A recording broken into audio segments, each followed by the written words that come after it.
Welcome to Urban U. I'm Abby Ashola. And I'm Ari Goldberg. This month, we're coming to you from our own grounds, right here at the studios at CUNY-TV, housed in the CUNY Graduate Center. But like every month, we're gonna have stories from across our campuses. From Queens College, we'll hear more about what addiction scientifically means. You'll hear a bit of history about the Bronx Community College campus, and check out an art exhibit at Queensborough Community College. But first, for many broadcast journalism students, seeing their work make it to television is a major accomplishment. At the Newmark Graduate School of Journalism, it's a goal that isn't too far-fetched. This is 219 West. Welcome to 219 West. Welcome to 219 West. Welcome to the premiere of the 10th season of 219 West. So why 219 West? It's simple, really. That's where we are. 219 West 40th Street, home of the Newmark Graduate School of Journalism, and the title of the school's very own news magazine show. Over the last decade, we've covered protest and politics, artists and athletes, the environment, and the economy. This is our 10th anniversary. We've done 10 seasons of shows, and it came out of the desire to have a newscast or TV show that the students could be involved in, that they could produce and could be seen by an audience, not just be internal. I had somebody come up to me in church one time and be like, "Oh, I saw you on TV." And I was like, "Go to channel 75 at this time. It's airing on this time, at this time, at this time." I went on Twitter. I said, watch out for 219 West broadcasts. Went on Instagram, did the same thing, and then I called my mom. And I told her, like, hey, one of my pieces is gonna be on TV. Right here on CUNY-TV, to be exact, where the show is broadcasted. Students like Stephanie Obiagele Chukuma, who take the 219 West course, create each half-hour episode as a team, each person assigned to various positions: show producer, anchor, camera person, editor, reporter. This is basically what I want to do after I graduate. And not only do I get to be in front of the camera and behind the camera, but I kind of get to take a backseat and kind of do all these different roles. And I can kind of all see how they tie together to give me a more holistic view of the industry. So Stephanie, you've been following the story. Is it Afro beats or Afro beats? It actually depends on which one you're talking about, but let's take a look. Oh, the most recent story that I actually did for the show was on Afrobeats. Afrobeats is like just basically an amalgamation of African popular music. Well, the stories that usually are my favorites are the ones that not many people have touched or know about. So we did a series on vanishing languages. That New York dialect was something that, while beautiful and wonderful, did not feel part of me. No one will be anchoring the CBS Evening News with a New York accent like this. It ain't gonna happen. My name is Anika Jacob. I'm in my 3rd semester at the Newmark School of Journalism. My role on 219 West is as producer.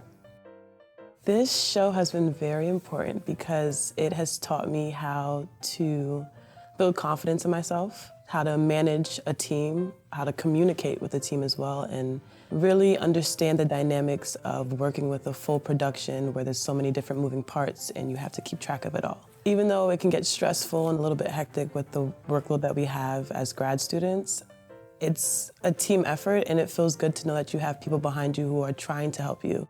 With 10 years of teamwork and great storytelling, here's to another decade ahead. Abby Ashola for Urban U. We'll continue our mission of bringing you new faces and new perspectives. This is a fun one. At Kingsborough Community College, in their cafeteria, they have an ice rink. Check this out.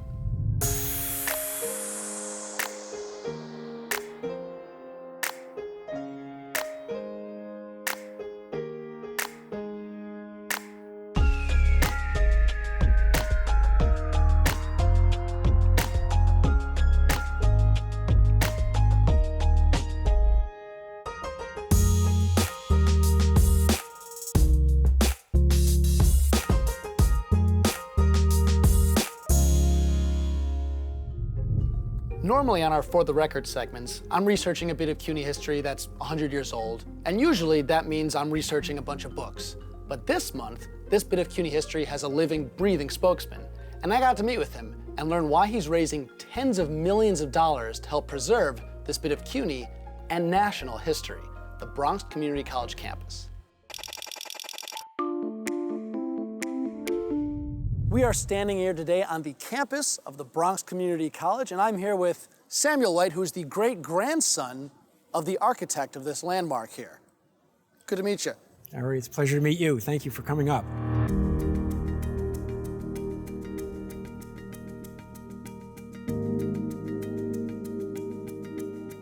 What is the Gould Memorial Library? Why is this important to save in the first place? The Gould Memorial Library was the centerpiece of the NYU campus when it moved. The NYU campus? New York University moved up to the Bronx in 1895. They were down in Greenwich Village, and they were crowded. They couldn't figure out how to expand down in Greenwich Village. Henry McCracken, who was the then chancellor of NYU, looked around and he found an estate up here in the Bronx in what is now called University Heights. He bought the estate and he hired Stanford White of McKim, Mead & White. Stanford White was my great-grandfather, to help plan the campus and to design the principal buildings for the campus. That's right. This was originally NYU's Bronx campus. At the turn of the century, many colleges were seeking more space and moving out of crowded downtown Manhattan. Columbia relocated up north, as did our own City College, to their present campuses. With McCracken at the helm, the hiring of Stanford White was a statement. McKim, Mead & White was one of the most, if not the most, prominent architecture firms of the time. Several of White's buildings still stand out in the city to this day, over 100 years later. The Century Association Club in Midtown, the Bowery Savings Bank, St. Paul the Apostle Church on the Upper West Side, and most prominently, the Triumphal Arch at Washington Square Park. White understood that the campus needed a rational plan, and then it needed a symbolic element. It needed a landmark. And so what you see here is a landmark, probably more effective as a landmark than it ever was as a library. It was a rather small library. I think there were only about 100 readers' seats in it. The Gould Memorial Library was named for its financial backers, one of the most famous, or infamous, depending on your view, capitalist robber barons of the era, the Gould family. And while the Copper Dome is certainly the most stunning, White's plan encompassed much more. Havemeyer Lab, Language Hall, and Philosophy Hall are all significant examples of this popular Beaux-Arts architecture of the time, a style exhibiting the grandeur, both culturally and financially, of the American Renaissance of the late 1800s. But the other gem of the campus is undoubtedly the Hall of Fame for Great Americans. Which was a kind of an afterthought. I mean, it's interesting. There they built the library and they were concerned about the view of the back of the library. It looked like it was sliding off the edge of the cliff, and so they looked at alternative ways of sort of visually backstopping the library. And then once they had built it, somebody said, well, what are we going to use it for? And I think Henry McCracken came up with the idea of making it a Hall of Fame of Great Americans. And this was the first Hall of Fame ever. You know, the Hall of Fame up in Cooperstown wasn't created until the late 1930s. So this beat it by nearly 40 years. It was an extremely popular destination. It was a tourist attraction. Tourist attraction. People would come to New York to see the Hall of Fame. And even today, I think it's quite uplifting to walk through and to see these remarkable Americans from the 19th century for the most part, and some from the 20th century as well. I mean, you'll see the Wright brothers and you'll see Franklin Roosevelt. So it has a wonderful spread of American history to it. In 1972, NYU would move back to its downtown location. And in 1973, Bronx Community College would move in and become the stewards of this piece of architectural history. Stanford White's personal history, however, would turn out markedly less gilded. In 1906, White was murdered by fellow millionaire socialite Harry Thaw in public at the theater for, in his words, ruining his wife. By most accounts, it seems White had indeed carried on a sexual relationship with actress, chorus girl, and model Evelyn Nesbit when she was just 15 or 16, prior to her marriage to the notedly mentally unstable Thaw. While age of consent laws at the time were often appallingly absurd, at 12 or even 10 years old in many states, Certainly, White's posthumous reputation greatly suffered as a result of the very public murder trial. But the legacy of his work has stood the test of time.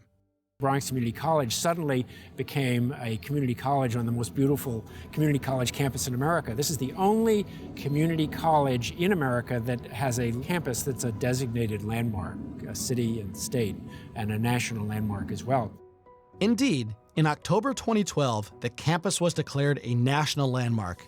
And with renewed interest in its preservation, so far, $12 million has been raised to go towards the monument's upkeep, so that Stanford White's Green Dome will continue to grace the Bronx landscape for the next 100 years. Sam White, this was a pleasure. Thank you so much. Ari, it was a pleasure for me, too. From the National Historic Landmark here at Bronx Community College, I'm Ari Goldberg for The Record.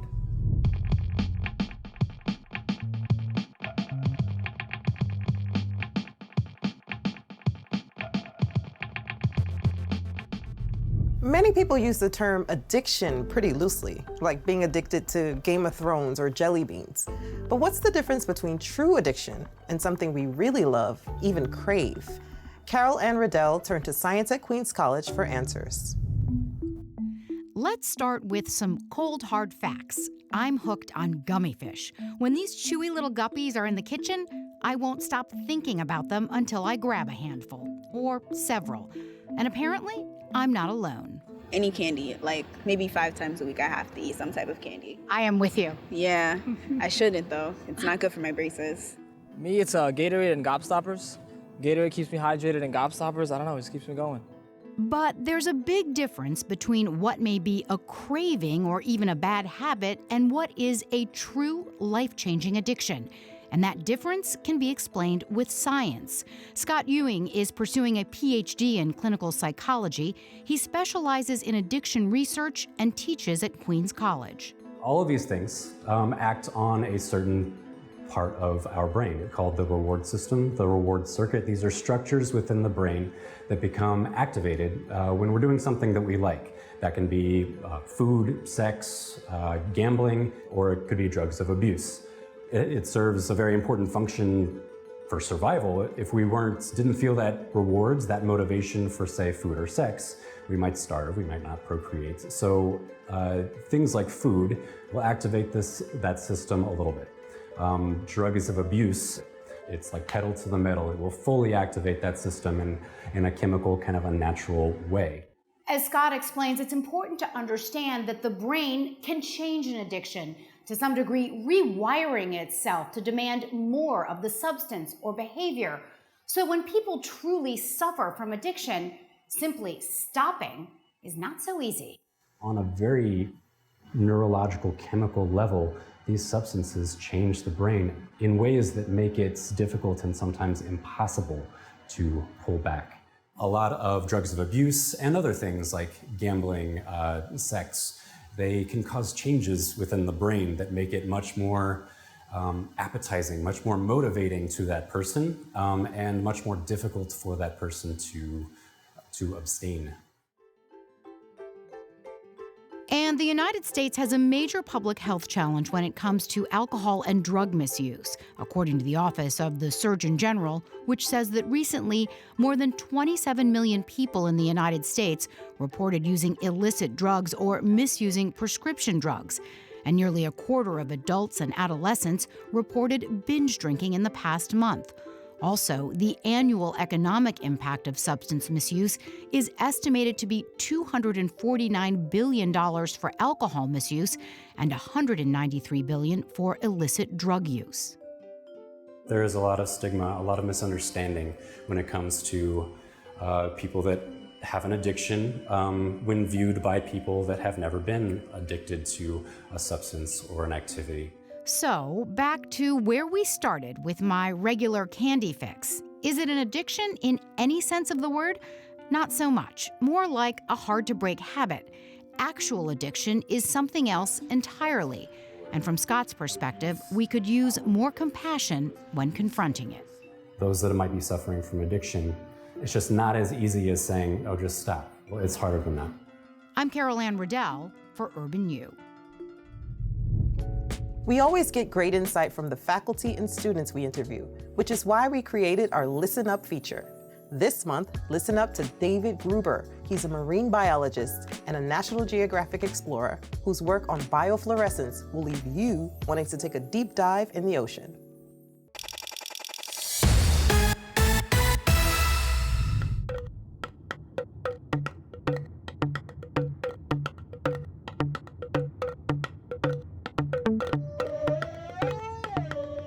As a marine biologist, I never thought I would be working alongside some of the top roboticists, some of the top neuroscientists. It's this idea that everything's connected. I think students in the biological science major here at Baruch are kind of seeing that all life is connected. And by learning about the ocean, they could also learn about human health. Part of getting a college education is more than just learning about yourself, but learning about other cultures as well. An art exhibit at the Queensborough Community College is showing the plight of indigenous peoples and how they persevered over the years. Andrew Falzone has that story. Each of the works that hangs on the wall of the Kupferberg Holocaust Center brings to light the story of an indigenous artist in some way. Located on the Queensborough Community College campus, the exhibit is open to the general public. Kat Griffin is curator in residence. The exhibition title is Survivance and Sovereignty on Turtle Island, Engaging with Contemporary Native American Art. And the exhibition basically looks at Native American people's histories and present-day realities through the lens of their contemporary artworks. Of course, within the context of the Kupferberg Holocaust Center, a lot of the works also deal with questions around genocide and then also resistance. Among the artists whose work is on display is Chinupa Hanska Luger, an artist with ties to multiple indigenous peoples of North America, including the Lakota. He came to Queensborough from New Mexico to participate in a discussion about his work. It's just interesting to me to steward this work. I think it's important, and the reason why I go through with it is I think it's important to remind people who missed it or are not aware of any of this sort of stuff that there is an effort that has been made and being made. Luger's efforts date back to 2016. This video from the Standing Rock Reservation shows rising tensions between police and protesters who were afraid the Dakota Access Pipeline could poison their drinking water. Your ancestors brought poison blankets, and you are protecting the right to bring poison water. Luger took to social media, creating this video, asking for volunteers to create mirror shields. What now is on display as a piece of protest art was intended to have not only form, but function and purpose, Luger explained in an interview with Bomb magazine. I came up with an idea that I saw that happened in the Ukraine, where mirrors were held up to the riot police so that they can see themselves. When you're on the opposite side of that line, it's really difficult to see the humanity underneath the riot gear, the uniform, and the aggression. But I know that those folks are human beings, and at the end of the day, they go home and they take off their riot gear and they need water just as much as we do. And so the idea of bringing a glass mirror to hold up to the riot police sounded like it would end up being more damage than good, because if they did react in any sort of way, the glass then becomes something sharp that could potentially hurt the people, and I just want to help protect the people. Luger made an instructional video so that volunteers could make mirror shields and send them to Standing Rock. Whether viewed as defensive tools or art, the shields cut to the core of the exhibit's theme. The common theme really is the beginning of the title, survivance. And survivance is a combination of both survival and resistance at the same time. We picked that term because while it comes out of indigenous studies, it's also something that we knew that the Jewish survivor community would also be able to relate to. Other works on display are from artists across the country and local artists. This piece was created by Dennis Red Moon Darkeem, a Bronx art teacher of African and indigenous Seminole descent. So the title of the work, Star is Here, is a reference to the Star of David and the Jewish community in New York, and the Jewish community overall. And then also the other references that you see are to the civil rights movement. There is a Afro pick in the piece, the idea of breaking chains of bondage. If you'd like to come see the exhibit at the Kupferberg Holocaust Center at Queensborough Community College, it runs until May 2020. I'm Andrew Falzone for Urban U. Marshall Davis Jr. is a tap dancer, but he's not just a performer, he's a passionate advocate for the art form, and he's also a teacher at Queens College.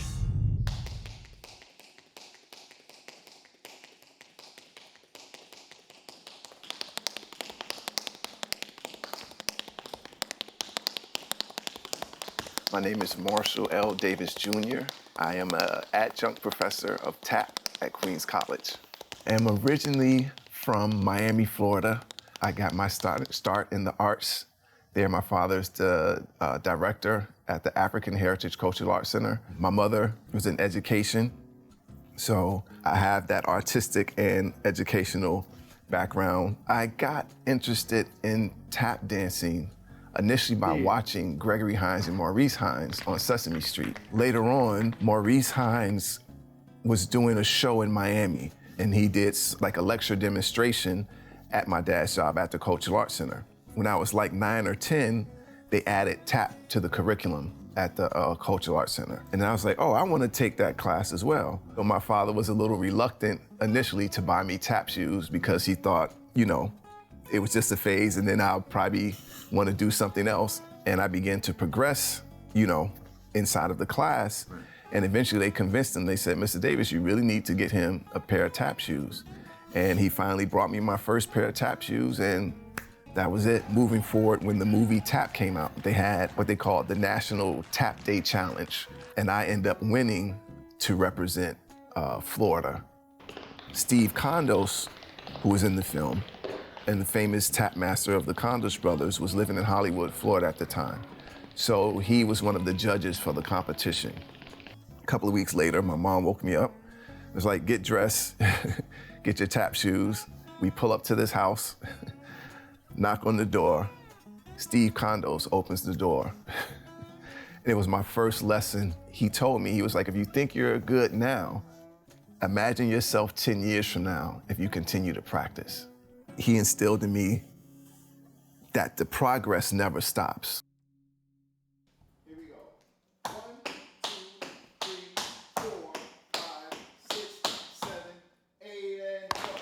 With the CUNY community, they're very receptive to my approach as far as teaching. One of the things I try to instill in my students is what tap has been for me. It's a way of life for me. So there are things that you can learn from this art form or from this class, no matter whether or not you want to be a professional tap dancer. There are things that you can learn from this that will apply to everything that you decide to do in life. Understanding the body mechanics, understanding the balance, all of these things that you're going to need with dancing. Now, when you're walking, you roll through your foot, so you're doing heel toe. So that's natural, you already know this. Now I just want you to be aware of the sound and understand the musicality and what I refer to as rhythm comprehension, where you understand how to put those sounds in the context of your time and your tempo.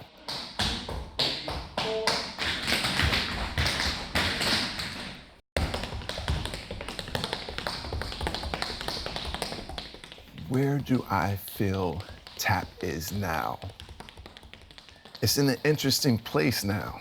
One of the things about social media and the internet, I believe, is a blessing and a curse. But as Gregory said, tap dancing anywhere is great for tap dancing everywhere. I like to say, what if all of that tap dancing everywhere was great?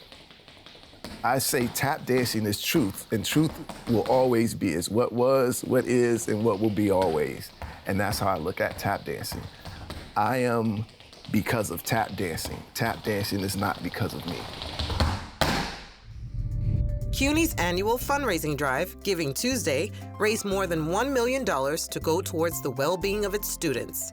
Here is a video from John Jay College to see what the fund can be used for. Their set goal was $75,000 for its student emergency fund. They were able to raise $150,000. If I can't afford to get to school, I don't go to school. Donate now to help students like me get Metro cards when we need them the most. Did you know that 1 in 5 students at John Jay don't know where their next meal will come from? Donate now and help students like me get meals daily on campus.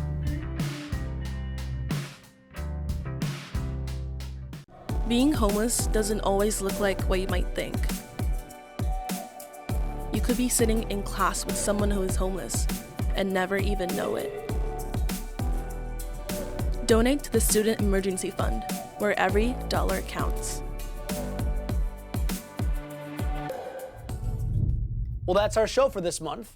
For more information on any of our stories, go to tv.cuny.edu or check out our social media pages. But before we go, a performance from BMCC with their choir wishing you a happy holidays. We'll see you next time. Bye.